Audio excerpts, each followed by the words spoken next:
Hero வந்து பிரிசனில் இருப்பான். அவனை பார்க்கறக்கு ஹீரோவோட கேர்ள் ஃப்ரெண்ட் வந்திருப்பா. அவன் என்ன பண்ணிருவா, கையில நெயில்ஸுக்கு பதிலா சிம் கார்டா ஹீரோட்ட குடுப்பான். ஏன்னா ஜெயில்ல வந்து ஃபோன்லாம் பேன் பண்ணியிருப்பாங்க. அதனால என்ன பண்ண, இவன் சிம் கார்ட்லாம் வந்து ரொம்ப ஹை ப்ரைஸுக்கு விற்பான். இவன் ஏன் இவ்வளோ அதிகமாக விற்கிறான்னா, இந்த க்ளே வாங்குறக்காக தான். இந்த க்ளே வந்து ரொம்ப காஸ்ட்லி. ஸோ அந்த சிம் கார்டில் இப்படி விற்று தான் இவன் க்ளே பண்ணுவான். ஏன்னா இதை வச்சு தான் வந்து இந்த ஜெயிலை விட்டு எஸ்கேப் ஆக பிளான் பண்ணிருப்பான். ஒரு டைம் கார்டனிங் ஒர்க் பண்ணிருக்கும்போது வேணே கல்லை தூக்கி ஒரு லான் மூவர் மேலே அப்படியே போட்டுருவான். அது கரெக்டாக டாக்டரோட கார் மேலே போய் பட்டுரும். இதை டாக்டரை பார்த்து பயங்கர கடுப்பாயிருவார். புதுசாக அவன கார் இப்படி டேமேஜ் ஆயிடுச்சு அப்படின்னு. அப்போ ஹீரோட ஃப்ரெண்ட் வந்துட்டு, நான் ஹெல்ப் பண்ணுறேன், நான் வந்து ப்ரொஃபஷனலாகவே மெக்கானிக் அப்படின்னு போய் சொல்லிட்டு போய் ஹெல்ப் பண்ண போவார். டாக்டர் சரி இவ்வளோ கிளியராக பேசுகிறாருன்னு சொல்லிட்டு ஒத்துக்குவார். ஆனால் இவங்க யாருக்குமே தெரியுது இவங்க 2 பேரும் ரொம்ப க்ளோஸ் ஃப்ரெண்ட்ஸ் அப்படின்னு.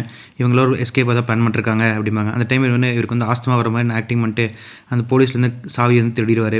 அந்த சாவிலேருந்து அந்த க்ளேலேருந்து அந்த பிரிண்ட் மட்டும் எடுத்து வச்சுக்குவார். ஏன்னா இதுதான் முக்கியமானது அப்படின்னு சொல்லிட்டு. சரி இப்போ காரை ஃபிக்ஸ் பண்ண போகும்போது அவர் நல்லா செக் பண்ணி பார்க்குறாரு.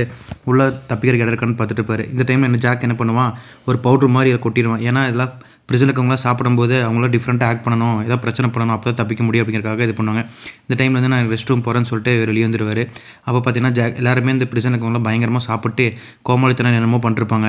எல்லாருக்கும் இவன் வேணையும் கையை வேறு கட் பண்ணிக்குவான். அப்போ தான் நம்ம ஹாஸ்பிட்டலில் கூட்டு போவாங்கன்னு சொல்லிட்டு இவன் ஹாஸ்பிட்டலில் போயிடுவான். இவங்கெல்லாம் இங்கே பிரச்சனை பண்ணிருப்பாங்க. எல்லாருமே பிரச்சனை பண்ணுறங்காடி போலீஸ் வந்து கம்மியாக இருக்கும். இப்போ இவங்க 2 பேர் மட்டும் தனியாக இருப்பாங்க. சரின்னு சொல்லிட்டு அந்த சாவி வச்சு தப்பிச்சுட்டு வெளியே போயிட்டுருப்பாங்க. யாருமே போலீஸ் இருக்க மாட்டாங்க. யாருக்குமே தெரியாமல் அப்படியே கொஞ்சம் போயிட்டு இருக்கும்போது அந்த க்ளே எடுத்தவங்களை சாவி வச்சு கரெக்டாக ஓப்பன் பண்ணுவாங்க. ஆனால் ப்ரெஷர் அதிகனால அது வந்து உடஞ்சி போயிடும். இப்போ என்ன பண்ணுறதே தெரியாமல் டைம் கம்மியாக இருக்கும்.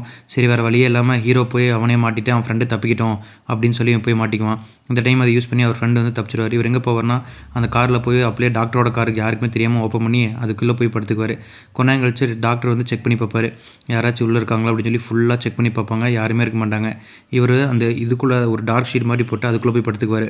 கொஞ்சம் கழிச்சு டாக்டர் வந்து அவர் வீட்டுக்கு போனதுக்கப்புறம் தான் இவர் வந்து கத்தி வச்சு ஓப்பன் பண்ணி பார்ப்பார்.